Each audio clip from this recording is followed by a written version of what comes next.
இலைகளெல்லாம் பட்டை பட்டையா இருந்தது.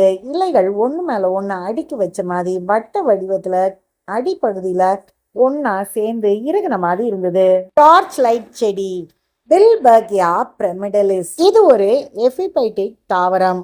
அதாவது மற்ற செடிகள் மேலேயும் இது வளரக்கூடியது. இலைகள் வழியாவே தண்ணியையும் சத்துக்களையும் இந்த செடி உறிஞ்சக்கூடியது. தொட்டில வைக்கும் போது அதிக மண் தேவைப்படாது. காக்கோபீட் இல்லனா காஞ்ச இலைகள் சருகுகள் மேல வைக்கலாம். புரோமெலியேட் இனத்தை சேர்ந்தது.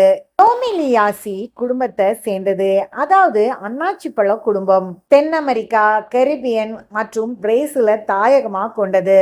ஒரு முறை பூத்த பிறகு இந்த செடி அப்படியே காஞ்சு போயிரும். இதோடைய வேர்கள்ல இருந்து புது செடி வரும்.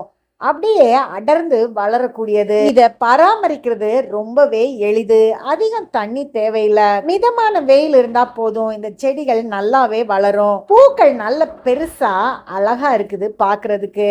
இந்த பூக்களை நீங்க கவனிச்சீங்கன்னா ஒவ்வொரு நாளும் அந்த மொட்டு மலர்ந்து அப்படியே கொஞ்சம் கொஞ்சமா காஞ்சிக்கிட்டே வந்துருது.